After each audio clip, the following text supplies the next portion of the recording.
Life before Michael was pretty straight-laced: wake up, trade a bit on the stock exchange, head to my job in online advertising, then rinse and repeat. Simple, mundane, but it was mine. I always figured that someday I'd add a family to the mix: husband, kids, the whole shebang. I met Michael at a seminar for amateur traders. He was a speaker, all confidence and broad smiles, talking about big moves in the real estate market. After his talk, we ended up at the same coffee station. Strong coffee, strong investments, right? He joked, pouring himself a cup. Something like that.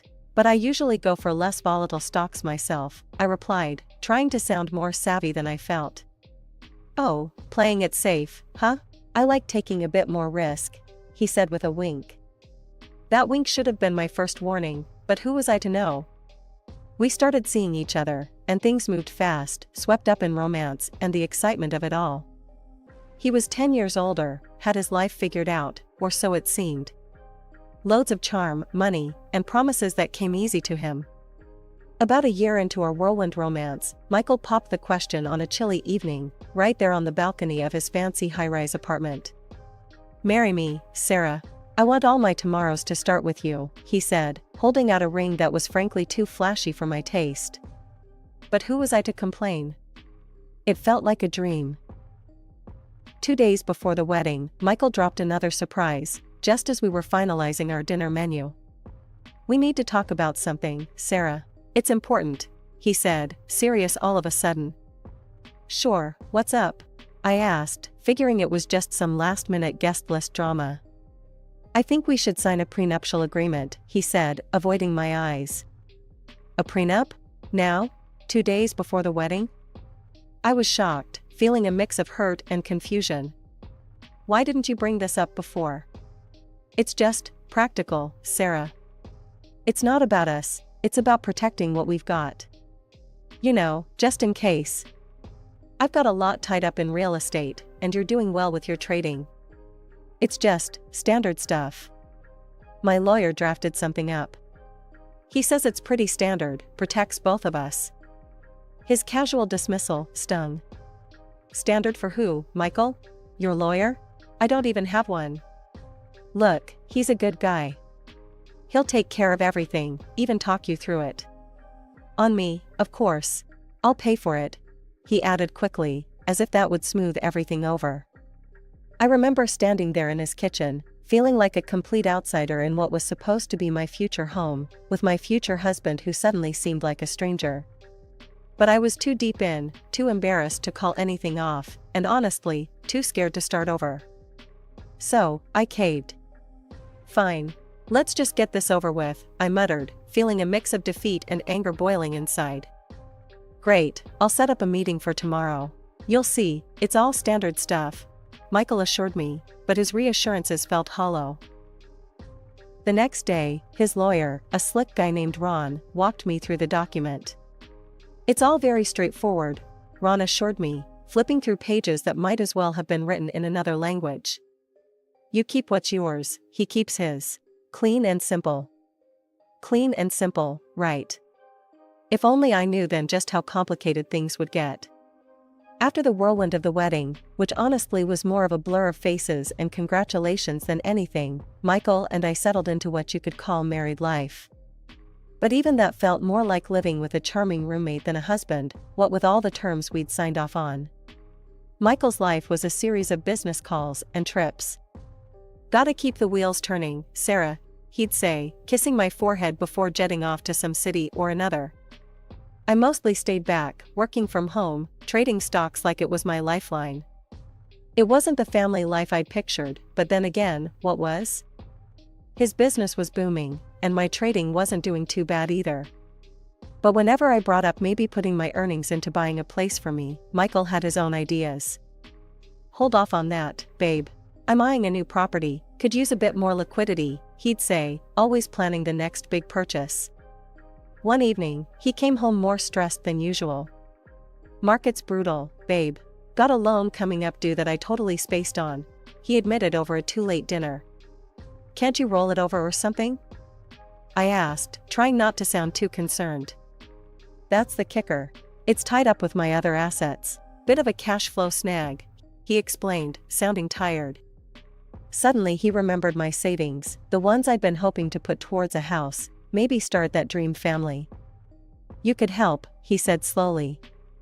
I mean, it'll ease the snag. Michael looked at me then pleadingly, really looked at me, and for a moment, I thought I saw the man I'd fallen in love with.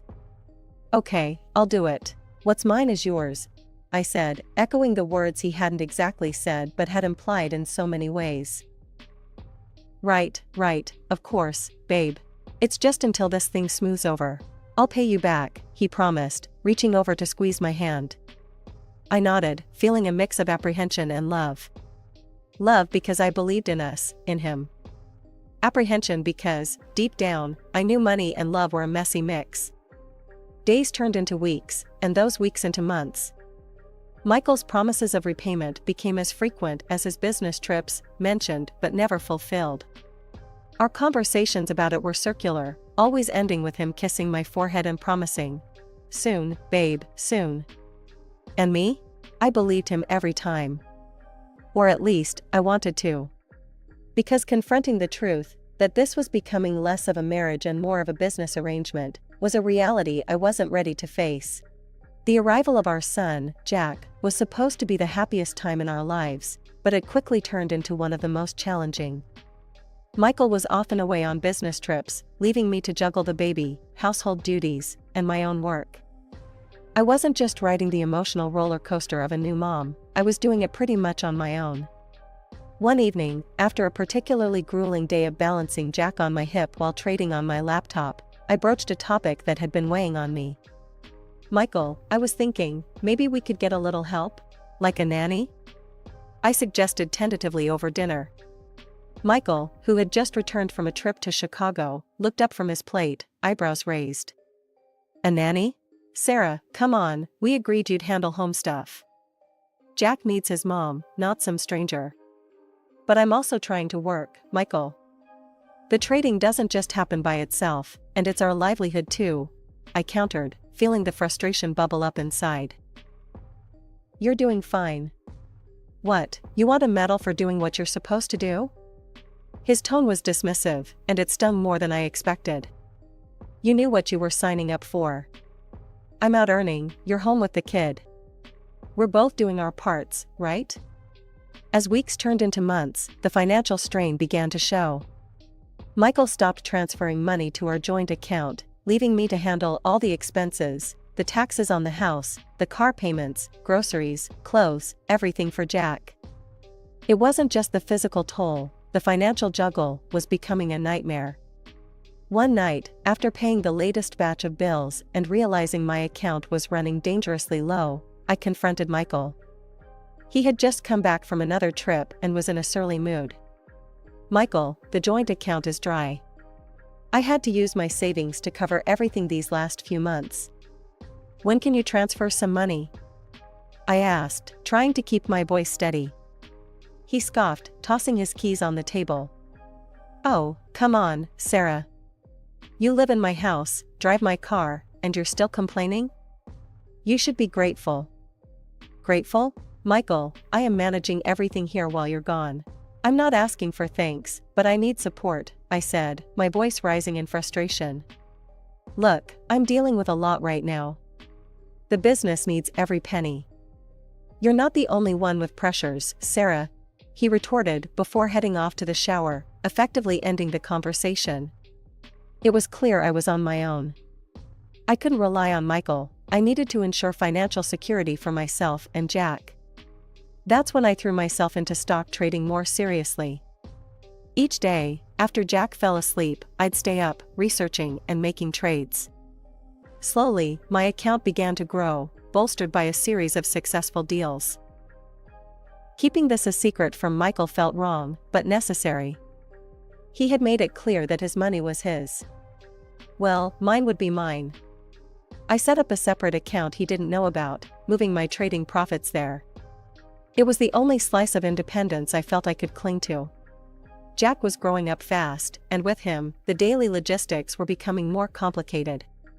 The old car we had was barely hanging on, not nearly spacious enough for his stroller and all the paraphernalia that seemed necessary whenever we stepped out the door. One morning, while Michael was sipping his coffee and scrolling through his phone, I brought up the topic. "I need a new car, Michael. The trunk in this one just isn't cutting it for Jack's stuff." He didn't look up from his screen. "And you're telling me this why?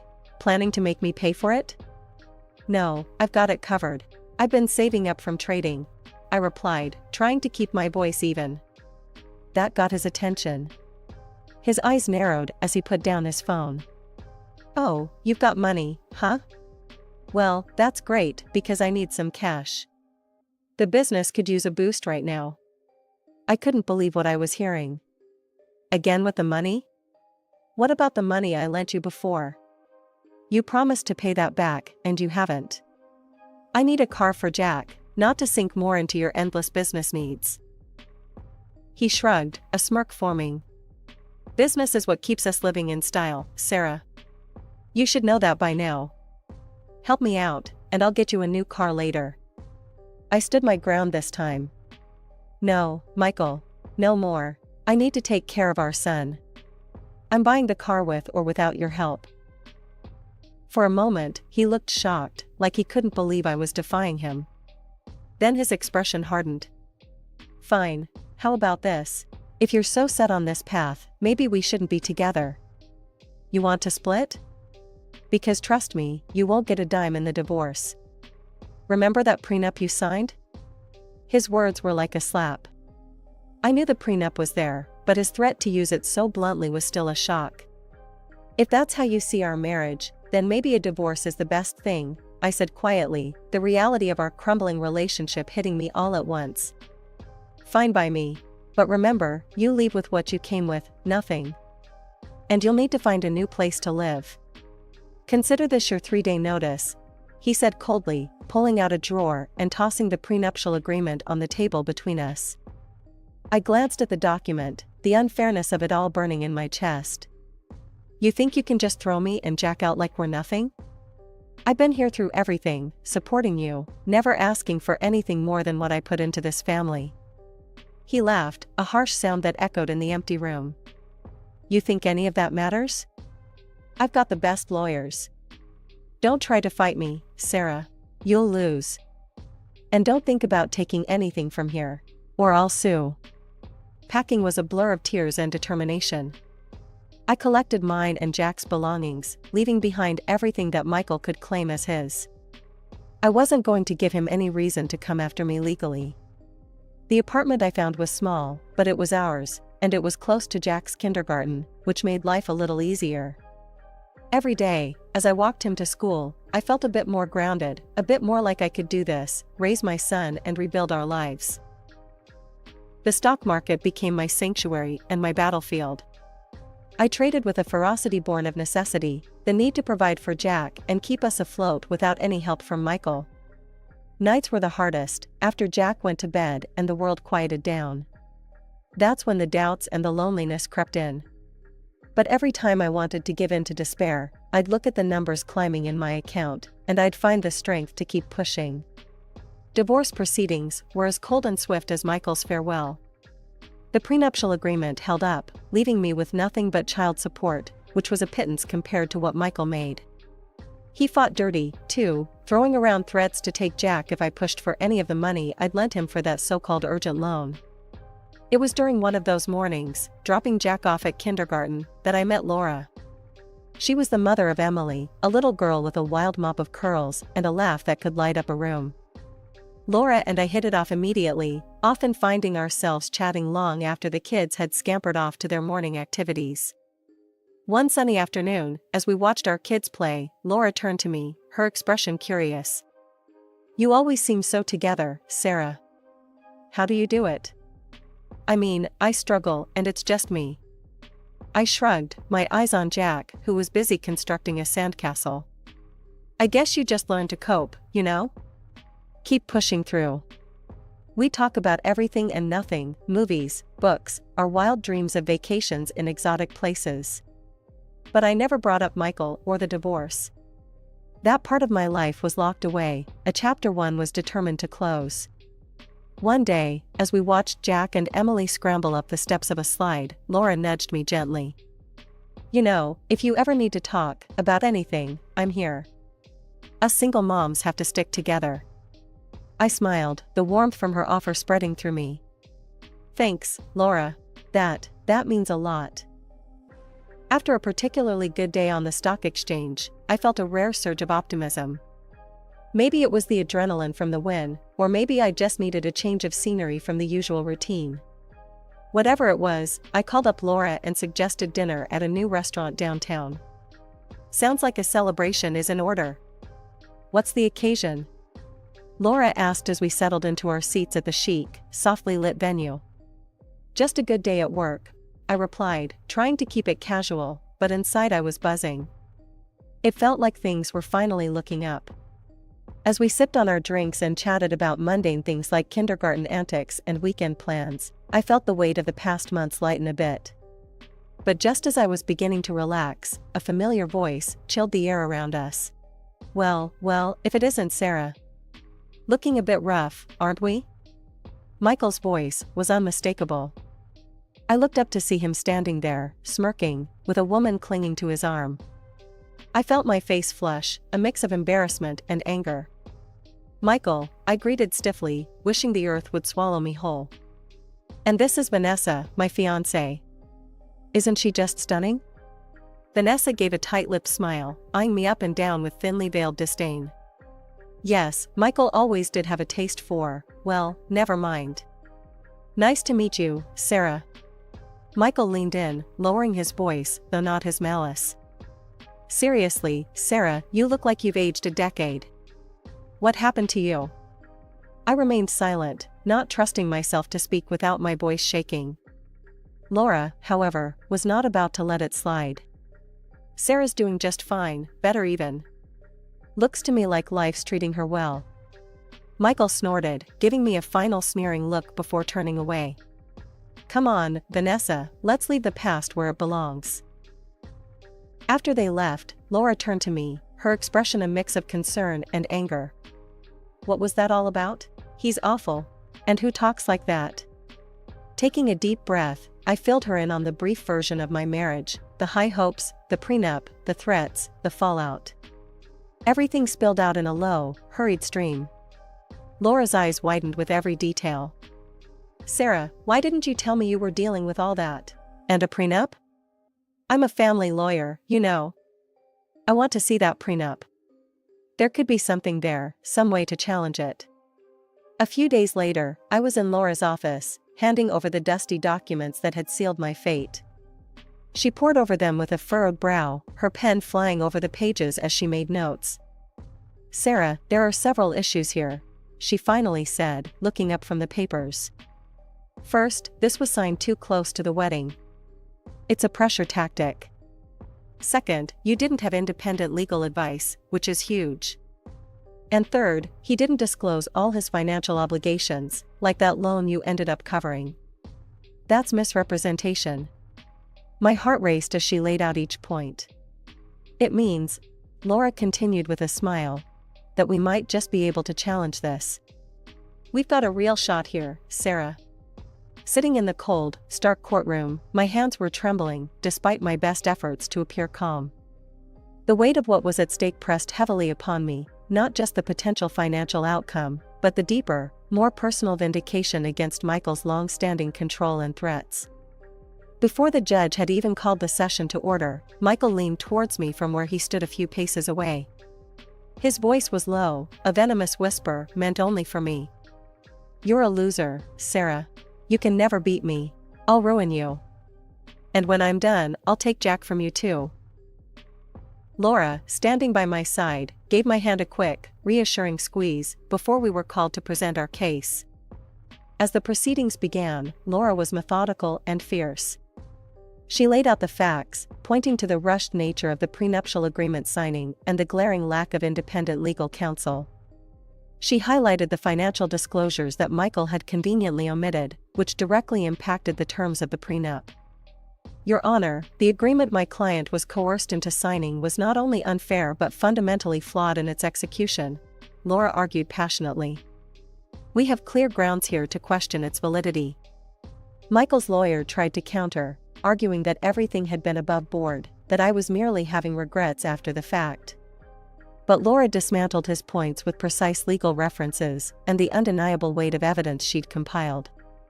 After what felt like an eternity, the judge finally spoke. After reviewing the evidence and the circumstances under which the prenuptial agreement was signed, I am ruling to annul the agreement due to significant violations in its execution. The courtroom seemed to spin for a moment. Laura turned to me, a triumphant smile spreading across her face. "We did it, Sarah," she whispered. Michael's reaction was instantaneous. His face turned a shade of red I'd never seen before as he stood up, his chair clattering behind him.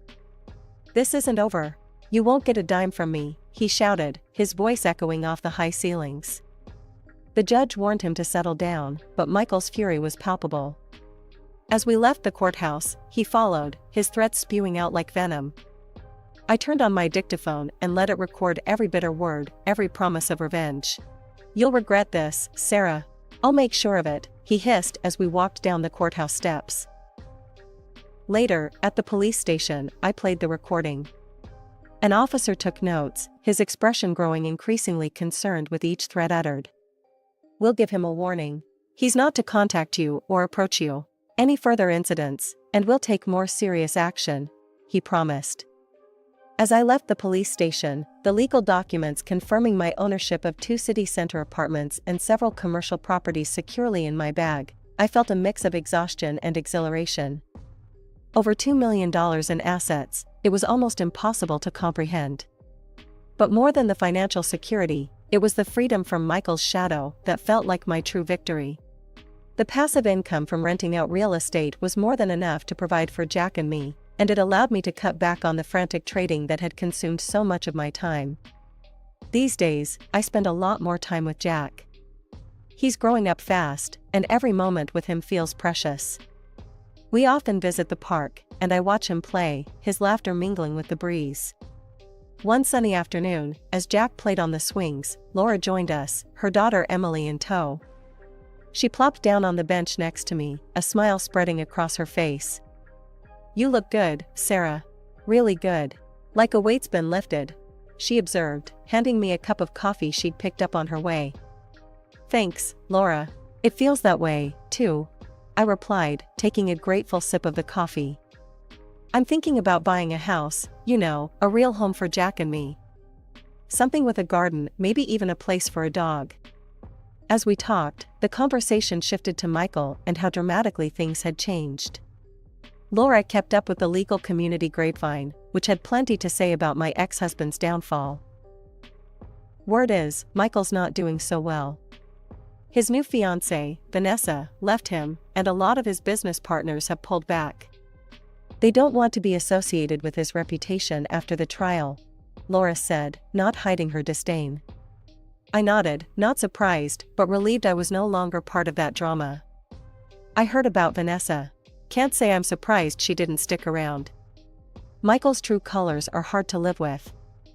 The idea of Michael's downfall didn't bring me joy, but there was a sense of justice in seeing someone who had done so much harm finally face the consequences of his actions. I was just glad to be out of the storm and into calmer waters. Our conversation drifted to lighter topics, upcoming school events, vacation plans, and community activities. Normal life stuff, the kind I had longed for during all those tumultuous years. Later that day, after Emily and Laura had left, Jack and I walked home, his small hand in mine. "Mom, can we really get a dog?" he asked, his eyes wide with hope. "Yeah, buddy, we can." I smiled down at him. "We'll have a big yard for him to play in, and you can help pick him out." Jack's excitement was infectious, and as we talked about what kind of dog we might get, I felt an overwhelming sense of gratitude for the new life we were able to build. It was a far cry from the uncertainty and strife of the past years. I no longer looked over my shoulder, worried about what Michael might do next. Instead, I looked forward, to house viewings, to Jack's laughter filling a home that was truly ours, to new memories made in a garden under the sun, and to the simple joy of picking out our new dog.